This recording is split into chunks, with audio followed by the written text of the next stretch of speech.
ఇది Bihar railway station లో కుటుంబాలతో కలిసి నిలబడ్డ ప్రజల మధ్యనే హార్న్ వీడియోస్ ప్లే అవుతున్న రాష్ట్రం ఇది. కొత్తగా వేసిన రోడ్లను ప్రజలే త్రవ్వుకొని సిమెంటు రాళ్లు సేకరించి ఇంటికి తీసుకెళ్లే రాష్ట్రం ఇది. రైలు ఎక్కడమంటే ప్రయాణం కాదు, యుద్ధం అనిపించే స్థాయిలో గుంపులు గుంపులుగా ఉండే రాష్ట్రం ఇది. మహిళలను స్టేజ్ పై అవమానించి ఆర్కెస్ట్రాలు ఉండడం ఇక్కడ సాధారణ విషయం. పెళ్లి చేసుకోవడానికి అబ్బాయిని కిడ్నాప్ చేసి బలవంతంగా పెళ్లి చేసే ఘటనలు కూడా ఇక్కడే జరుగుతాయి. మామూలుని చేతిలో పట్టుకొని నాగపంచమిని ఇలా ఆకతాయిగా జరుపుకునే దృశ్యాలు కూడా ఇక్కడే కనిపిస్తాయి. అంతేకాకుండా ఒక దొంగల గ్యాంగ్ చేసిన పని వింటే ఇది నిజమా లేక బాలీవుడ్ సినిమా అని అనిపిస్తుంది. ఆ బీహార్ లో దొంగలించింది ఏ బైక్ కారో కాదు, ఒక బ్రిడ్జ్. ఏకంగా 60 అడుగులు పొడవున్న 500 టన్నులు బరువున్న స్టీల్ బ్రిడ్జ్ ని మొత్తం ఎత్తుకుపోయారు. అవును, నిజంగానే ఒక బ్రిడ్జ్. ఎలా ఆ బ్రిడ్జ్ ని తీసుకెళ్లారని మీకు డౌట్ రావచ్చు. వాళ్ళందరూ గవర్నమెంట్ అధికారులు డ్రెస్ వేసుకుని వచ్చి గ్యాస్ కట్టర్లు భారీ భారీ యంత్రాలు తీసుకుని అక్కడికి వచ్చారు. 3 రోజుల పాటు ప్రశాంతంగా ఆ బ్రిడ్జ్ ని ముక్కలు ముక్కలు కోసి తీసుకెళ్లిపోయారు. ఊరు వాళ్ళు చూస్తూనే ఉన్నారు, కానీ ఎవ్వరూ అడగలేదు. ఎందుకంటే ఆ చుట్టుపక్కల వాళ్ళంతా ఒకటే అనుకున్నారు, ఏదో గవర్నమెంట్ పని అయి ఉంటుందిలే అని సైలెంట్ అయిపోయారు. ఇక్కడ విషయం ఏంటంటే భయం ఉన్నప్పుడు మనిషి ఎప్పుడు తిరిగి ప్రశ్నించడు. పరిస్థితులకు అలవాటు అయిపోయినప్పుడు కూడా మనిషి తిరిగి క్వశ్చన్ చేయడు. సేమ్ ఇక్కడ కూడా ఇదే జరిగింది. ఇది ఒకసారి జరిగిన సీన్ మాత్రమే కాదు, ఆ కొద్ది రోజుల తర్వాత ఒక చోట 80 అడుగుల బ్రిడ్జ్ కూడా మాయమైపోయింది. ఇంకో ప్రాంతంలో అయితే సెల్ టవర్ కనిపించలేదు. ఇంకో చోట ఏకంగా 2 కిలోమీటర్ల రైల్వే ట్రాకే మాయమైపోయింది. బీహార్ లో కొన్ని పట్టణాలలో అయితే టాయిలెట్స్ కూడా పీక్కెళ్ళిపోయారు. ఇప్పుడు ఇవన్నీ అందరికీ జోక్స్ అయ్యాయి, మన సోషల్ మీడియాలో మీమ్స్ అయిపోయాయి. ఇప్పుడు మన దేశం మొత్తం బీహార్ వైపు చూసి నవ్వుతోంది. ఏ బీహారీ సో బిమ్రీ అని దేశం మొత్తం అంటుంది. నవ్వటం చాలా ఈజీ. అసలు బీహార్ ఇలా ఎందుకు అయింది అని క్వశ్చన్ అడగడం చాలా కష్టం. బీహార్ అంటే అందరికి ఎక్కువ ఈ గుట్కా తింటూ ఒకే రూమ్ లో 10 మంది స్టే చేసే వాళ్ళు లాగా కనిపిస్తారు. ఎలా ఇంత ఘోరంగా బతుకుతున్నారో వీళ్ళు అని చీ అనే ఫీలింగ్ వస్తుంది వాళ్ళ పేరు ఎత్తగానే. మీకు నాకు తెలుసది, ఎందుకంటే నా చుట్టుపక్కల వాళ్ళు చాలా మందిని చూస్తూనే ఉన్నారు కదా. బీహార్ అంటేనే వాళ్ళకి అదొక రకమైన ఫీల్ వస్తుంది. అంతేకాకుండా ప్రతి ఊర్లో పనిచేయడానికి వాళ్ళే కావాలి, ప్రతి చోట వాళ్ళే ఉన్నారు. అసలు వాళ్ళ రాష్ట్రంలో పనులు లేవా, లేక ఉండడానికి లేక మన రాష్ట్రంలోకి వస్తున్నారా అనే క్వశ్చన్ మీకు చాలా మందికి వచ్చే ఉంటుంది. మీ ఊర్లలో కూడా ఒక్కరైనా బీహార్ నుంచి వచ్చిన వాళ్ళు ఉంటారు. సో మనం ఈ వీడియోలో బీహార్ ఎందుకు ఇలా తయారైంది, ఈ రాష్ట్రం అన్ని రాష్ట్రాల కంటే ఎందుకు వెనుకబడి ఉంది, నేను బీహారీని అని చెప్పడానికి ఆ రాష్ట్రంలో ఉన్న యువతకే ఎందుకు అంత ఇబ్బంది కలుగుతోంది అన్ని క్లియర్ గా చూద్దాం. దానికంటే ముందు ఈ వీడియోకి ఒక లైక్ చేయండి ఫ్రెండ్స్. మీరు లైక్ చేస్తే నాకు కొంచెం మోటివేషన్ వచ్చి ఇంకొంచెం మంచి కంటెంట్ తో మీ ముందుకు వస్తాను. So let's get in to the video.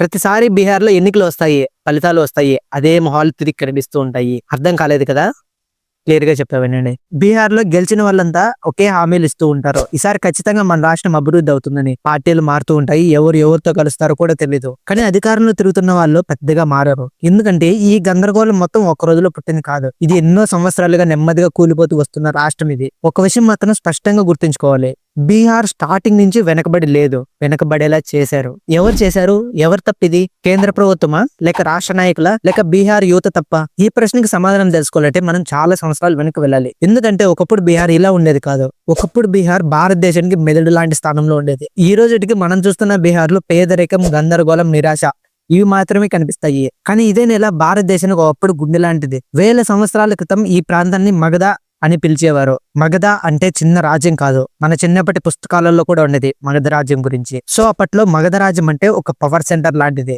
ఎలా అంటే మన దేశం మీద ఎవరైనా ప్రభావం చూపాలన్నా ఫస్ట్ మగధ రాజ్యాన్ని కంట్రోల్లోకి తీసుకోవాలి. మౌర్య సామ్రాజ్యం కూడా ఇక్కడి నుంచే మొదలైంది. పాటలీపుత్రం అంటే ఈ రోజు పాట్నా రాజధాని. అక్కడి నుంచే చంద్రగుప్త మౌర్యుడు తన సామ్రాజ్యాన్ని నిర్మించాడు. అక్కడి నుంచి అశోకుడు ఆఫ్ఘనిస్తాన్ నుంచి బంగ్లాదేశ్ వరకు తన పాలనను విస్తరించాడు. మన పుస్తకాలలో చదివే గొప్ప గొప్ప పేర్లు వెనుకున్న అసలు నేల ఇదే. అంటే ఒకప్పుడు దేశాన్ని మొత్తం నడిపిన నేల బీహార్.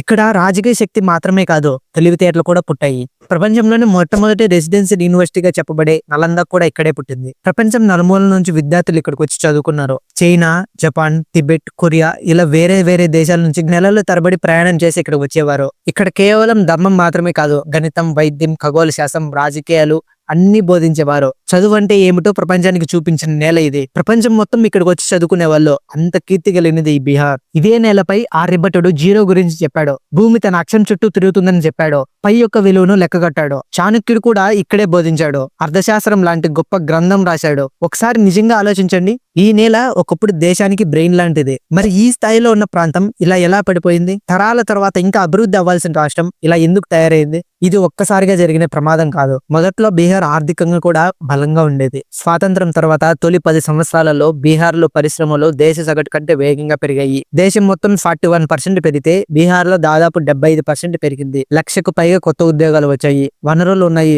బొగ్గు గని ఇనుము గని ఉంది, పరిశ్రమలకు కావాల్సినవన్నీ ఉన్నాయి. అంటే లాజిక్ ప్రకారం ఇక్కడ ఇప్పుడు ఏమవ్వాలి, ఫ్యాక్టరీలన్నీ ఇక్కడికే రావాలి, ఉద్యోగాలు కూడా ఇక్కడే పుట్టాలి, బీహార్ ఇండస్ట్రియల్ హబ్ గా మారాలి కదా.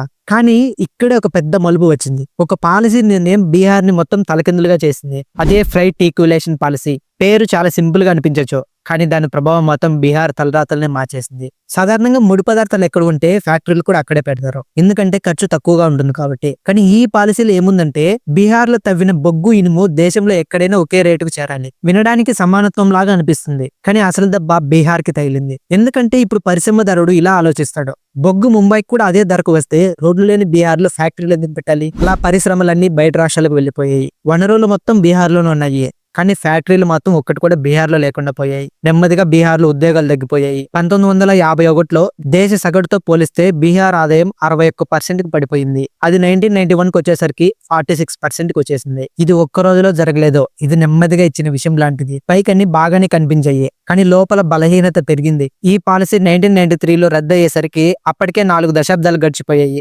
అప్పటికే చాలా ఆలస్యం అయిపోయింది. ఆ తర్వాత బీహార్ ఇంకా ఫ్రైట్ ఈక్యులేషన్ పాలసీ దెబ్బ నుంచి బయట పడకముందే ఇంకో పెద్ద షాక్ తగిలింది. ఈసారి అది నెమ్మదిగా ఇచ్చిన విషయం కాదు, నేరుగా బాడీలో ఉన్న వెన్నెముకను కొయ్యడం లాంటిది. అది నవంబర్ 15, 2000 సంవత్సరం. ఆ రోజు బీహార్ రాష్ట్రం 2 ముక్కలైపోయింది. కొత్త రాష్ట్రంగా జార్ఖండ్ అవతరించింది. జార్ఖండ్ వేరే రాష్ట్రంగా అవతరించినప్పటి నుంచి బీహార్ తన ఉనికిని కోల్పోయింది. ఎందుకంటే బీహార్లో ఉన్న ఖనిజ సంపద, పెద్ద పరిశ్రమలు, ఇండస్ట్రియల్ పట్టణాలు ఎక్కువగా జార్ఖండ్ ప్రాంతంలోనే ఉండేవి. ధన్బాద్ లో బొగ్గు గనులు, బొకరాలో స్టీల్ ప్లాంట్, జంషెడ్పూర్ లో టాటా స్టీల్, రాంచీ, హజారీబాగ్ ఇవన్నీ ఒక్కసారిగా బీహార్ చేతుల నుంచి జారిపోయాయి. ఒక్క రాత్రిలో బీహార్ తన ఖనిజ సంపదను 80% కోల్పోయింది. అటవీ సంపద సగానికి పైగా వెళ్ళిపోయింది. ఇది కేవలం మ్యాప్ మీద గీసిన గీత కాదు, ఇది ఆర్థిక దెబ్బ. విభజనకు ముందు పరిశ్రమల ద్వారా వచ్చే ఆదాయం బీహార్ లో బాగానే ఉండేది. విభజన తర్వాత పరిశ్రమల వాటా కేవలం 4% కి పడిపోయింది. అంటే బీహార్ ఒక్కసారిగా పరిశ్రమల రాష్ట్రం నుంచి వ్యవసాయంపై ఆధారపడే రాష్ట్రంగా మారిపోయింది. కానీ సమస్య ఏంటంటే బీహార్ లో జనాభా ఎక్కువ, భూమి మాత్రం ఎక్కువగా లేదు, పరిమితంగా మాత్రమే ఉంది.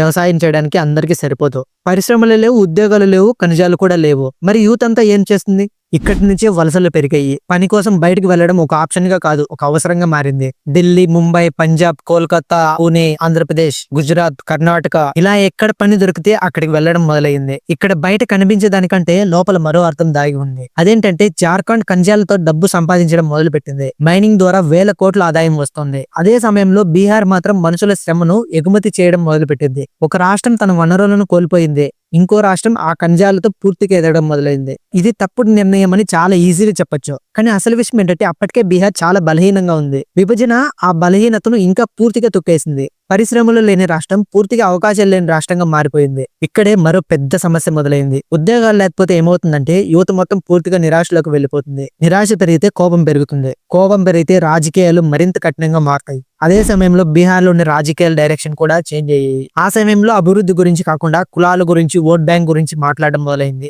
ఇక్కడే ఒక పేరు బలంగా వినిపించడం మొదలైంది, లాలూ ప్రసాద్ యాదవ్. 1990 నుంచి 2005 వరకు నేరుగా గానీ తన భార్య రబ్రీ దేవ్ ద్వారా కానీ పాలన అతని చేతుల్లోనే ఉండేది. ఆయన సమాజంలో అందరికీ సమాన హక్కులు ఉండాలని చెప్పాడు. బలహీనంగా ఉన్న, అవకాశాలు లేని ప్రజలకు బలం ఇవ్వాలని కోరాడు.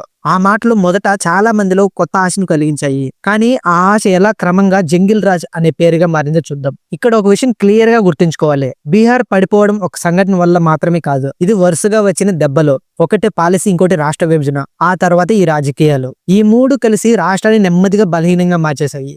ఈ బీహార్ రాష్ట్రం ఇలా అవ్వడానికి ఇప్పటి వరకు 2 మెయిన్ కారణాలు చెప్పుకున్నాం. అలాగే రాజకీయాల వలన ఈ రాష్ట్రం ఇంతకంటే ఇంకా దారుణంగా ఎలా మారిందో నెక్స్ట్ పార్ట్ 2లో తెలుసుకుందాం. ఎందుకంటే ఇప్పటికే వీడియోలను చాలా పెరిగిపోయింది. సో నెక్స్ట్ వీడియో ఎందుకంటే చాలా ఇంట్రెస్టింగ్ గా ఉండబోతుంది.